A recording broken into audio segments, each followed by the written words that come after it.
Meus amigos, hoje é um programa que a gente tem assim um carinho todo especial, porque é preciso reconhecer a bravura, o talento. Esse cara que, vocês já ouviram falar assim, pode me chamar de Magá que eu não me incomodo? É ele, Carlos Magalhães, Carlos José Magalhães de Melo. O popular Carlos Magalhães, e mais popular ainda, pode me chamar de Magá. É um cara que tem uma história belíssima, uma bravura incrível, um destemor, um arrojo, porque está há muito tempo na estrada e nós vamos desenvolver com ele aqui toda essa trajetória, porque além de médico sanitarista, é um radialista de inúmeras grandezas e ainda hoje está aí, com a sua força, com sua bravura, dando sequência ao rádio esportivo. Boa noite, meu querido amigo Carlos Magalhães. Ribeiro Neto, um prazer imenso na Via Mídia TV, desse programa Papo dos Comentaristas, neste domingo. Eu fico muito feliz em poder lhe cumprimentar e os seus telespectadores, e de maneira especial porque o Ribeiraço, como a gente chama, ele foi um integrante da equipe esportiva que nós comandávamos, já viajamos aí pelo mundo afora, inclusive Exatamente. nos Estados Unidos, na Copa de 54. De 94. Ah, 94, perdão. 54 eu estou atrasado. 94, quando o Brasil se Lá sagrou. nos Estados Unidos. É, mais uma Nós- vez. Nós campeão do trouxemos mundo. o Tetra. É, trouxemos. E você chegou de faixa. De faixa. Demarcou no Galeão, Foi. na época, hoje Antônio Carlos Jobim, com faixa de tetracampeão mundial. Exatamente. E nesta mesma época, você há de se recordar, eu vou fazer essa referência porque aconteceu esse trágico acidente que cefou a vida dele. Ele era um dos que estavam dentro do avião. Você lembra quando a gente chegou em Dallas para fazer o credenciamento e na entrada do centro de imprensa, nós encontramos com o Mário Sérgio, que eu lhe apresentei e apresentei a toda a equipe, né? É verdade, sim. E fatidicamente ele estava nesse voo da Chapecoense, Mário Sérgio. Que foi um desastre terrível, né? Aliás, demonstrou o comandante da equipe que ele tinha muita avareza pelas coisas, não colocou o combustível suficiente para chegar ao seu destino e Deus ceifou a vida dele e de mais 70 pessoas. Uma irresponsabilidade que não tem tamanho, É. né? Não se brinca com um tipo de coisa dessa natureza. Por falar nisso, é o seguinte, Carlos Magalhães, ele inúmeras Copas Américas, Copa do Mundo, tudo. Magalhães, você nasceu por rádio como? É fácil até de contar. Quando nós viemos de Propiá para cá, que eu nasci em Propiá nos idos de 38, aliás, o Circo de Pelanca, que estava em Propiá, anunciou o meu nascimento. Daí, então, a vida de artista. Seu né? pai era o prefeito Era médico. Quando você nasceu, né? Era o diretor do Hospital São Vicente de Paula e era o prefeito de Propiá quando eu nasci em 38. Quando nós viemos para cá, depois da guerra, tinha falecido o doutor João Firpo, irmão do doutor Carlos Firpo. O doutor João Firpo era diretor da maternidade Francino Melo, do Hospital de Cirurgia. E o doutor Augusto Leite era muito ligado aos médicos que eram do PR-PSDB. Meu pai era do PR. E ele veio ser diretor da maternidade. Eu tinha 7 anos de idade. Fomos morar na esquina da Avenida Barão de Maruim com Itabaiana. E do outro lado estava o governador de então, José Ronenberg Leite, jovem, e toda tarde ele passeava na calçada da Barão de Maruim com sua esposa. Chegava com um motorista, ele era um homem muito simplório, e ia fazer a caminhada dele diária com a esposa. E morava ali também em frente, Dr. Augusto Leite. Então a minha infância foi ali. E eu sempre tive tendência para primeiro ouvir as transmissões de rádio. Meu avô era português, João Carneiro de Melo, que era vice-cônsul de Portugal aqui, era um professor autodidata de contabilidade. Ele era guarda-livro aqueles livrões imensos, né? Sei. Da firma T. Campos. E ele era um vascaíno doente. E eu era flamenguista. Meu pai era fluminense.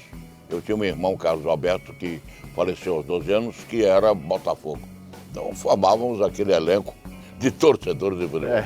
E eu já gostava muito de ouvir futebol pelo rádio. E uma vez eu fui, essa eu vou contar, eu fui ouvir com meu avô a decisão do Campeonato do Rio de Janeiro. Jogavam Vasco e Flamengo. Ele vascaíno português. Qual ano? 58? Não, eu tinha naquela época 10 anos de idade, 48 para 50, antes da Copa do Mundo. E ele tinha um rádio Philips holandês, porque naquela época no interior a turma usava o Philips holandês com bateria. Era o caso do meu pai que tinha em Propriá a rádio a bateria, não é? Bom, então, alimentado por bateria. Então o Flamengo empurrou 1-0. Quando o Flamengo fez o segundo gol, Lero, ele olhou, seu safadinho, vai daqui para fora. E me mandou lá para a Praça Olímpio Campos, onde tinha a feirinha de Natal. Lá, na frente da catedral era o desfile da sociedade. E atrás da catedral, o jogo, roleta, valia todo tipo de jogo. Eu, quando voltei da praça, disse, vovô, qual foi o resultado do jogo? Seu Flamengo miserável ganhou o meu Vasco, né? E daquela época, então, eu comecei a me afeiçoar com rádio. E na casa que nós morávamos, na esquina de Barão de Marinho com Itabaiana, que era da família de T. Campos, né? Mandelito Campos era o dono da casa, eu comecei a fazer com a meninada da área um programa de rádio auditório. E um grande tabelião sergipano, Campos, me emprestou um microfone Turner. O microfone não tinha fio, porque não estava emitindo som de coisa, mas naquela época ainda não havia microfone sem fio. Eu fazia o programa de auditório. E eu frequentava todo domingo, hoje é um dia de domingo, o programa que Alfredo Gomes apresentava na Rádio Difusora, que ficava ali no prédio da esquina da esquina... Calçadão, né? Não, do Da calçadão. Moda? Não é na Moda. É exatamente na José do Prado Franco. Esquina com a Praça Valadão, onde funcionava a Rádio Difusora. Lá tinha um auditório. E eu era campeão dos prêmios do auditório. Por exemplo, falar sem dizer aí, contar uma história sem dizer aí. Certo, bacana essa. E as perguntas que eram feitas, eu era aluno do Colégio Salvador, das irmãs Galrão Leite, de Bernadette e Maria Galrão Leite. E a professora Mariazinha era a minha professora. Então era um colégio qualificado e, logicamente, eu tinha um gabarito intelectual para responder as perguntas que eram feitas. E chegava em casa cheio de prêmios. Minha mãe ria muito, minha mãe Maria José Tatá ria muito. E daí começou a minha afeição em rádio. E se concretizou quando eu fui para Alagoas, né? E lá eu fiz curso superior e fui fundador da Rádio Gazeta de Alagoas. Em verdade, eu comecei na Rádio Difusora de Alagoas, AZYO4, na Avenida Pedro Monteiro. E depois eu estive na Rádio Gazeta, quando fui fundador. A Rádio Gazeta era de propriedade de Arnon de Mello, Certo. pai de do Fernando Collor. Arnon de Mello era um destacado político da UDN. E estreiei na Rádio Gazeta com a apuração da eleição que elegeu Luiz Cavalcante, o famoso Lula Rolete. Ele chupava muito rolete na porta do Palácio dos Martins, e era conhecido como Lula Rolete. Daí veio o meu... É muita história, viu? A caminhada do rádio profissional. E foi aí que eu comecei no rádio esportivo, né? Comecei na Rádio Difusora com o Jorge Vilar. Ele era narrador, um dia ele adoeceu, lá vou eu narrando futebol. E não parei mais de lá para cá. E lá vai, 60. 60 anos de atividade profissional, né? De rádio. Agora, é claro que eu faço o que gosto. É lógico. E minha família sempre me deu apoio. Meu pai uma vez me perguntou, o rádio não prejudica seus estudos? Eu digo, prejudica nada. E eu fui em frente, terminei os cursos superiores, eu fiz odontologia e fiz ciências e letras neolatinas na Universidade de Alagoas. Daí então eu não deixei mais o rádio. É uma paixão, é verdade, é uma paixão. mas é uma atividade profissional que me realiza. Mas é fantástico, né? Eu já tive a oportunidade de trabalhar inúmeras vezes nas suas equipes e de viajar com você. Inclusive, nós cobrimos Copa do Mundo 94, Olimpíada 96, lá nos Estados Unidos, e a gente acompanhou de perto essa veia que você tem e que você não deixa morrer, apesar de todas as crises, apesar de todas as dificuldades. E são grandes. Que são grandes, eu sei, né? Sou seu companheiro já há muito tempo, não só como comentarista de sua equipe, mas como amigo. Claro. E essa amizade já vem há long time. Então, é por isso que hoje nós estamos fazendo esse programa especial com o Magá. Note que tem 2 cadeirinhas ali do lado dele vazias. É proposital, porque essa fera merece. Vocês estão vendo aí que é uma história viva, não só do rádio esportivo, como das coisas de Sergipe e de Alagoas também, que ele viveu lá, né? Você mantém aceso, apesar de tudo, a chama da equipe esportiva do Magá. É uma missão que eu tenho desempenhado com os companheiros, porque ninguém faz a equipe sozinho, não é? E você foi um desses bons integrantes pelo seu conhecimento, gabarito do futebol, né? Foi peladeiro com Zico no Flamengo, conhece sua história também. Então, você participou desse elenco, continua participando, porque é sempre convidado a se integrar aos esquemas de rádio que nós montamos. Em verdade, o rádio continua sendo uma paixão nacional. Claro que as emissoras de rádio hoje têm uma tendência para migrar para a FM, mas a legislação permite hoje que emissoras com acima de 10 kW continuem sendo rádio AM. Possa optar, né? Faz Aliás, opção. é uma coisa natural, não é? Não seria obrigado a mudar o Você sinal. vê o seguinte, agora mesmo a Bandeirantes, estou citando a Bandeirantes, tem em Orlando 2 emissoras de rádio, uma AM e outra FM. E está montando agora uma também em Nova York, falando a língua portuguesa. Claro que é a nossa língua, e eles exercitam lá. Temos lá uma comunidade grande de brasileiros morando em Nova York. E de latino. E nas regiões latino, ali próximas. Né? O latino, o espanhol e o português, o famoso portunhol, eles se misturam muito. Não é? É verdade. Então eu continuei a atividade de rádio, tive a oportunidade de morar, inclusive, fora do estado, morei em Brasília, onde chefiei a equipe de rádio de uma rede que era muito conhecida de uma universidade de São Paulo, que tinha jornalismo 24 horas, esporte. E eu tive, na época, convites de rádios grandes, da Bandeirantes, da Globo, mas nunca quis sair de Sergipe.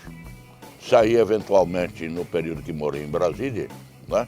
Como deputado federal. Eu também, mas exerci também a atividade de coordenador nacional do Programa do Artesanato Brasileiro, porque aqui eu tinha presidido a Insetur, e desenvolveu um grande projeto coordenado pela professora Terezinha Lemos, que é um projeto de artesanato que ganhou ressonância nacional e internacional, porque o artesanato sergipano é muito bom. Extraordinário. E houve uma coisa importante, é que a Insetur, que foi criada pelo governador Paulo Barreto, o construtor do Batistão.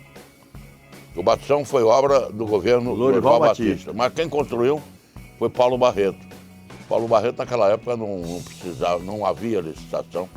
Ele comprava cimento, ferro, pagava a mão de obra, tudo de acordo, como se diz popularmente, de acordo com o figurino. Era um homem sério. Aliás, eu sinto muita saudade dessa época de governantes sérios, né? Com certeza. E nós tivemos um Paulo Barreto como executivo de governante sério. E ele depois foi um governador também, empreendedor, era um homem da política rodoviária, mas que entendia muito de obras. Está aí o Constâncio Vieira, que foi construído por ele, e outras obras extraordinárias. E ele foi o grande sustentáculo, o grande suporte de construção do Batistão, que foi o grande caminho da redenção do futebol sergipano. Quando o Batistão se inaugurou, em 69, antes da Copa do Mundo, o futebol sergipano deu uma alavancada. E na época, você se recorda, você era muito jovem, mas o Campeonato Brasileiro era disputado com a presença dos campeões dos estados. Né? Então o campeão de Sergipe, seja qual for o clube, e foi o Itabaiana, e foi o Confiança, foi o Sergipe, esses clubes tinham um prestígio grande, porque eles andavam o Brasil inteiro. Né? Cara, eu me lembro. Eu já transmiti vitória do Itabaiana no Beira-Rio, 2-1. em Porto Alegre. Já transmiti vitória do Sergipe no Maracanã. E aí vai. Né? Então nós tivemos uma grande projeção. E eu me lembro bem que o rádio sergipano com o Batistão cresceu, porque nós tivemos a oportunidade, a pedido do Oswaldo Batista, de coordenar a presença da imprensa brasileira na inauguração daquele jogo em que a seleção do Brasil, que seria tricampeã, na época comandada por João Saldanha, ganhou de 8-2 da seleção sergipana. Os gols nossos foram de Vevé e de Fernando. Eu vou te pedir licença, Magá, para a gente ir tomar uma água lá no vestiário e daqui a pouco a gente volta para continuar esse papo. Daqui a pouco Magá vai falar sobre o futebol sergipano. Gostei do vestiário, hein? Vamos no vestiário. Testemunha melhor do que Magá para falar, não tem.